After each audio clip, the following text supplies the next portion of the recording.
up suaranya ya. Ya Nabi salam alaika, ya Rasul salam. Kita dalam berjaya. Takbir. Allahu Akbar. Sudah langsung ada. Ustaz, assalamualaikum warahmatullahi wabarakatuh.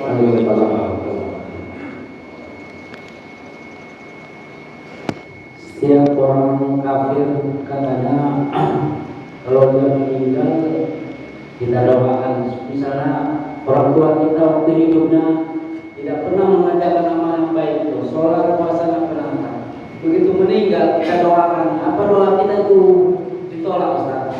Oke, saya jawab aja langsung. Al-Quran katakan wala tamutunna illa wa antum muslimun. Jangan kau mati kecuali Islam. Dah. Itu linafsih apa di ghairi? Linafsih, untuk diri sendiri. Ku jaga diriku jangan sempat mati kecuali Islam. Kau jaga dirimu supaya jangan mati kecuali Islam. Pertahankan itu. Nah, Islam itu zahirnya kelihatan. Kalau iman tidak, karena dia rukun iman dalam semua. Al-Quran surat Taubah ayat 101 mengatakan, la ta'lamuhum, perkara hati kau tak tahu. Jadi kita tak boleh hakimi hati orang. Kalau ada orang berkata, alah cacing dalam perutmu pun aku tahu jumlahnya, gitu kan. Itu perkataan penipuan itu. Oke. Andai katalah orang ini tadi tidak melakukan kebaikan, berarti Islamnya nampak nggak? Tak nampak. Pertanyaannya, apakah dari situ kita hukumi dia keimanannya pun tak ada? Apakah kita hukumi dia keimanannya tak ada? Bisa nggak kita menjamah hatinya sehingga keyakinannya kepada Allah tak ada? Dah. Disitulah Al-Quran mengatakan, fa'lam annahu la ilaha illallah, ketahuilah tiada ilah kecuali Allah. Berarti wa ini tadi Islam apa enggak? Islam dia, cuma tidak melakukan kebaikan. Dah, wastaghfir li zanbika, kata Allah, mintakan ampunanmu, ampunan li zanbika, untuk dosamu, walil mu'minin, bukan walil muslimin. Walil mukminin. Makanya orang yang meninggalkan sholat tetap disolatkan jenazahnya. Kenapa? Karena masih kategori mukmin. Begitu. Kecuali dia menyatakan dirinya, aku dah murtad aku bang, aku dah masuk pindah agama aku.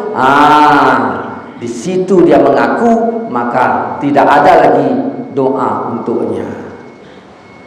Gitu. Tapi kan ada hadis orang munafik nggak boleh disolatkan. Dalam surat Taubah itu ada ayat 84. Ya. Itu untuk siapa? Masa siapa? Nabi dakwahnya mau orang kafir apa mau orang Islam? Dakwah Nabi mau orang kafir apa mau orang Islam? Kafir. Kalau kita sekarang dakwahnya sama Islam, maka kalau Nabi dakwahnya ke orang kafir, diajak orang kafir masuk Islam, payah kera masuk Islam, berarti pura-pura. Asli apakah? Asli apa munafik? Munafik. Jadi munafik zaman Rasulullah aslinya kafir, makanya jangan disolati yang munafik. Ini waknya haji, atuknya haji, ayahnya haji, maknya hajah, anaknya tak semayang. Aslinya mukmin, lalu dia pura-pura kembali kepada mukmin. Kalau yang ini tadi aslinya kafir, pura-pura, aslinya apa? Maka jangan samakan. Begitu baca ayat ini munafik itu kafir, berarti kau kafir. Laga hadis, kau kafir dari ayat ini. Yang ini nuduh, berarti yang ini kafir dari ayat yang lain. Tak ada satupun yang muslim, kafir semua jadinya nanti. Gitulah. Jadi jangan sembarangan mengambil dalil mutabiknya nanti ketika nggak cocok, besar tanggung jawabannya di hadapan Allah Subhanahu wa taala. Maka kalau benar jangan takut-takut. Ada ustaz ceramah begini tak boleh, ini tak boleh, ini tak boleh. Kita kebenaran harus sampaikan. Ayo aku jumpakan sama ustaz dialog. Aku nggak perlu cicing-cicing. Jangan begitu. Kenapa kau takut-takut? Kalau memang betul ya betul, kalau yang salah ya salah. Kalau khilafiyah bicarakan khilafiyah, kalau memang mutlak ya mutlak, kalau kait ya kait, begitu. Wallahu a'lam. Baik, Ya.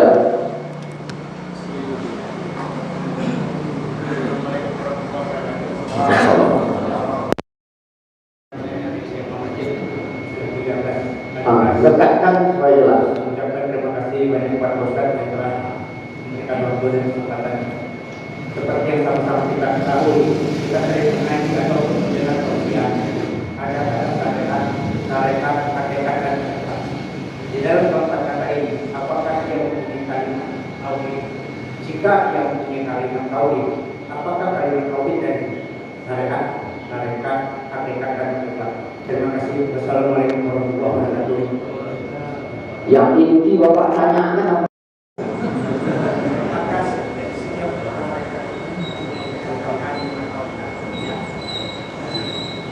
Enggak. Saya susah menjawabnya kalau terlalu pendek. Bapak kalau baca Kashful Asrar, jangan Bapak telan mentah-mentah karena masih bergabung dengan yang salah. Kalau mau baca Tanwirul Anwar. Di situ ada pertanyaan tentang masalah syariat, tarikat, hakikat dan ma'rifat. Bagaimana tarikatnya Nabi? Bagaimana syariatnya? Bagaimana hakikat? Bagaimana ma'rifat? Yang seringnya ini masalahnya pakai nama isi bukan dia, itu yang jadi masalah. Namanya nama syariat, tapi bukan isi syariat. Namanya nama tarikat, isinya bukan tarikat. Nah, ada orang berkata begini, aku Islam langsung Quran dan hadis. Begitu, langsung Quran dan hadis. Berarti ini penipu. Kenapa? Tabi'in yang tak ketemu Nabi namanya apa? Tabi'in kan gak ketemu Nabi, mereka disebut tabi'in, pengikut sahabat. Kenapa mereka gak dikatakan pengikut Quran dan hadis? Padahal generasi mereka itu paling dekat. Meninggal tabi'in sahabat, adanya tabi'ut tabi'in. Mereka tidak menyebutkan pengikut Nabi. Apakah mereka tak ikut Nabi gara-gara namanya tabi'ut tabi'in? Begitulah. Sekarang hidup tahun 2003, aku langsung Quran dan hadis. Apakah nipu itu? Itu satu. Yang kedua, ketika kita sholat, kita baca apa? Ihdinas siratal mustaqim. Tunjukkan kami jalan yang lurus. Jalan yang lurus itu yang mana? Jalan yang lurus. Siratal ladzina an'amta alaihim, itulah yang lurus itu. Yaitu jalan orang-orang yang dulu kau beri nikmat. Jalan orang-orang. Dari sinilah kita mengikuti amalan orang. Orang yang bertarikat berarti lebih dulu beramal, awak tinggal ngikut. Dan tidak satu orang, banyak. Maka jangan kita klaim kitalah yang betul, bertentangan dengan Quran An-Najm 32. Panjang itu kalau mau dibahas. Makanya kalau ada pertanyaan tentang tarikat, enaknya kita uji dulu keilmuan tarikatnya. Kita sesuaikan dengan syariat. Kalau tak sesuai berarti tak boleh pakai. Tarikat benar nggak? Benar kalau benar, salah kalau salah. Kalau ada orang berkata tarikat salah semua, itu penipuan. Kalau tarikat benar semua, buktinya ada yang salah. Nah, maka harus kita uji. Ustaz, aku tarikat Naqsyabandi, aku tak suka di nama, aku suka di spare part. Kau tarikat apa? Tarikat Naqsyabandi. Udah, coba aku pretend spare partnya, Naqsyabandi nggak di dalamnya? Nah, kenapa? Karena saya memang bedah itu. Ustaz, aku tarikat Satariyah. Kita tengok di dalamnya Satariyah apa bukan? Nah, Ustaz, aku tarikatnya Qadiriyah. Kita tengok spare partnya Qadiriyah apa bukan? Jangan-jangan dibelinya namanya, ya kan? Model orang kampung kami, ya, Wahudin beli baju tentara, padahal bukan tentara. Si Leman pakai baju biasa, padahal dia tentara. Saya tidak mau baju menentukan orangnya, nggak mau saya. Saya mau tengok itu, cek aslinya bagaimana. Kenapa? Karena tidak sedikit orang-orang yang mengatakan syariat, tarikat, hakikat, ma'rifat. Begitu kita cek semayangnya, tidak semayang syariat. Tidak semayang syariat. Saya kalau syariat, saya syariat. Saya praktekkan dulu takbiratul ihramnya bagaimana. Kemudian tentang sujud, duluan lutut apa tangan. Baca semua riwayat itu, mana yang betul. Yang betulnya lutut dulu baru tangan. Salafi mengatakan tangan dulu, keliru itu. Kita bisa dialog itu tingkat nasional bila perlu. Ya, keliru itu. Nah, banyak. Makanya saya terhadap yang tarikat-tarikat ini, ya banyak juga saya permasalahkan. Ada pimpinan tarikat ketemu saya di Langkat. Kita bicara syariat segala macam. Saya tengok aja, Bapak macam mana tentang masalah syariat? Aku syariat, tarikat, hakikat, ma'rifat udah tamat, gitu. Di situ udah nampak nokohnya. Pas semayang asar, saya tengok semayang dia. Allah, ini betul ini. Allah, katanya syariat. Di mana takbir yang model gitu? Riwayat siapa yang dia amalkan? Saya tak suka itu. Udah. Ada lagi pimpinan tarikat mengatakan, solat kita kalau tak khusyuk, syirik, kata dia. Loh, syirik dosanya lebih besar. Tak semayang dosa besar, syirik dosa paling besar. Kan lebih baik tak usah semayang. Nah, itu kan bahasa-bahasa yang tidak syariat. Banyak itu yang model-model begitu itu. Makanya kalau ada orang-orang yang memang ahli tarikat, syariat tarikat ini, pengen saya ketemu, mari kita dialog. Hal-hal yang bersifat rahasia, tulis. Saya nggak mau model begini ya, modelnya begini. Ustaz sebutlah dulu, nanti baru aku sebut. Malas, nanti diconteknya jalan warna.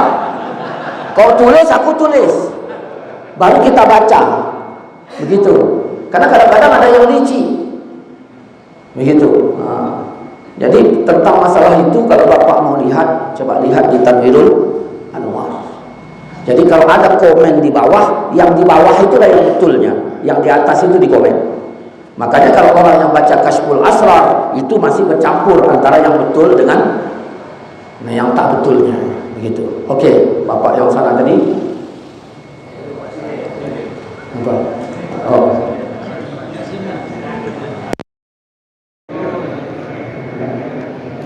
Tadi mana?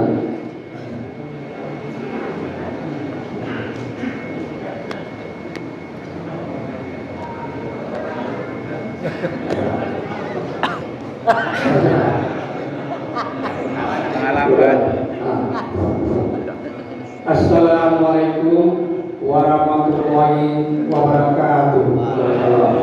Langsung aja Pak, langsung pertanyaan waktunya ini. Nggak usah kronologi, langsung aja. Jadi Pak, saya mau bertanya tentang masalah durhaka Pak. Ya. Surga itu di mata apa? Itu. Ya. Yang bagaimana? Banyak lagi. Kan begitu. Nah, pertanyaannya gini Pak. Saya tidak pernah mendengar seorang ibu itu durhaka kepada anaknya. Yang ada anak durhaka kepada ibunya. Contohnya umpamanya seperti kamu pakai. Nah, sebenarnya kalau kita lihat berita-berita di TV itu Pak, banyak sekali kekejaman seorang ibu itu Pak. Anaknya ada dibuang di lubang sampah, ada di lubang semak, ada yang di sungai, ada yang hidup, ada yang mati. Tapi tidak ada satu orang yang mengatakan ibu itu durhaka kepada anaknya. Nah itu Pak. Ya. Kenapa begitu nggak ada dikatakan begitu Pak? Satu. Yang kedua, apa sebenarnya arti durhaka itu Pak? Itu aja lah pertanyaannya. Ya, saya mohon maaf. dan assalamualaikum warahmatullahi wabarakatuh. Anak kepada emak maksimalnya ikhlas. Emak kepada anak maksimalnya ridho. Lebih hebat mana? Lebih hebat ridho. Makanya ketika anak sakit, apa kata emaknya? Tolonglah Pak, tolonglah, tolonglah. Nggak ada emak berharap anaknya mati. Anak kepada emak maksimalnya ikhlas. Udahlah Ustaz, kami ikhlas sudah, katanya. Ya kan? Itulah bedanya. Nah, artinya kalau begitu derajat emak jauh lebih tinggi. Nah, penyebab anak durhaka itu biasanya emak durhaka. Ketika emak tidak memenuhi kewajibannya kepada anaknya dalam hal pendidikan, akhirnya besar anak dalam keadaan karakter yang jauh dari yang diharapkan. Maka durhakalah anak kepada emak, penyebabnya emak durhaka kepada anak. Anak saya didik jadi jenderal, saya nggak durhaka, tapi tidak saya didik dari sisi agama, di situ juga saya durhaka. Karena kewajiban orang tua membuat nama anak yang baik, mengkhitankan, mengajarkan Quran, bila perempuan menikahkan. Kalau tidak dilakukan, durhaka emak kepada anak, maka akibatnya akan durhaka anak kepada orang tua. Cuman tak disebut itu, bukan berarti tak disebut tak ada. Contohnya orang kentut ngaku nggak? Ada nggak? Nah, disebut nggak? Ya, ada nggak? Kan? Tidak semua yang tak disebut berarti tak ada, gitu ya. Oke, bapak yang terakhir tadi, dari tadi bapak ini.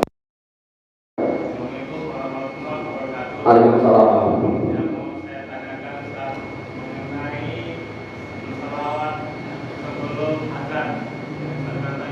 Bukan bersalah, membaca Innallah wa malaikatahu yusholluna.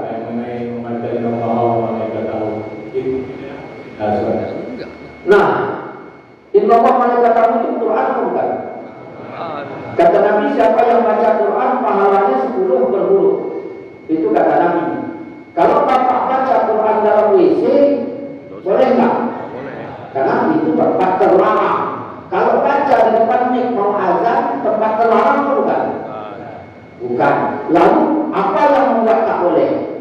Waktu. Kalau waktu, ya, maka kita tengok dia makan waktu apa enggak? Kalau enggak makan waktu enggak masalah. Apa yang mau dibantah? Qurannya. Kalau Qurannya yang dipermasalahkan berarti setan. Waktunya, atas dasar apa kita melarang dia membacanya? Atas dasar apa kita komplain terhadap waktunya? Sedangkan ada perintah membaca Quran, tapi tidak ada perintah waktu. Orang berkata, ya kenapa waktu itu? Jawab tadi, kalau waktu itu kenapa bertanya? Kita harus jelas. Cuma kadang-kadang ada yang makan waktu, udah bangun subuh telat, orang lain udah komat, dia masih megang nih. Halo, dicek kan? Halo, 1, 2, suara dicoba. Orang dah Bismillahirrahmanirrahim menciptain, dia masih Innallaha wa malaikatahu yusholluna 'alan nabi. Suara salah basah. Panjang pula itu. Ya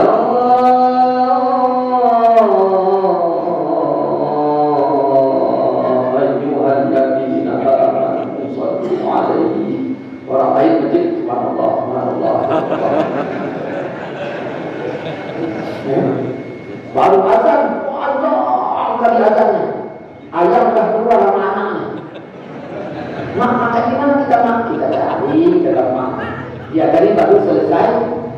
Nah, berarti yang dipermasalahkan kenapa itu waktunya. Karena azan itu di permulaan. Begitu. Jadi itu tak masalah. Yang jadi masalah kalau Nabi tak bikin, tak boleh. Di situ dia bikin masalahnya. Maka itu sudah masalah. Udah masalah. Ada polisi nyegat anak muda. Toh juga ada. Helm ada Pak. Ketika ada masalah. SIM ada. SNK ada. Tadi kenapa aku suruh minggir kau lewat ke sana? Kata Pak polisi. Iyalah Pak, kau jangan banyak membantah, kau bilang. Pasal apa? Pasal melanggar cakap orang tua. Pasal cocok lah. Ya nggak cocok. Jadi pasal itu ada masalah. Itu umpama. Begitu juga lah kita di pasalnya. Kalau nanti tak mikir tak buat, di situ ada masalah. Maka sesuatu yang dilahirkan oleh masalah, yang makin nambah masalah. Maka untuk mengatasi masalah bukan berpajak gaji, kan? Wallahu a'lam ya. Sudah setengah 8. Jadi sampai di sini kita tutup dengan doa. Habis itu kami langsung pamit. Bismillahirrahmanirrahim. Alhamdulillahirabbil alamin wassalatu wassalamu ala asyrafil anbiya'i wal mursalin wa ala alihi wa sahbihi ajma'in. Allahumma arzuqna ikhlasa waj'alna minal mukhlisin. Allahumma arzuqna taufiqa wal hidayata wal istiqamah. Allahumma inna na'udzubika minasy syakki ba'dal yaqin wa na'udzubika min syarri syaitanir rajim wa na'udzubika min 'adzabi yaumiddin ya mujibas sa'ilin. Rabbana atina fid dunya hasanatan wa fil akhirati hasanah wa qina adzabannar. Wa sallallahu ala sayyidina maulana Muhammad wa ala alihi wa sahbihi sallam. Alhamdulillahirabbil alamin. Taqabbalallahu minkum. Assalamualaikum warahmatullahi wabarakatuh.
Jangan lupa, supaya channel ini bermanfaat, padamkan warna merah. Klik subscribe, subrek.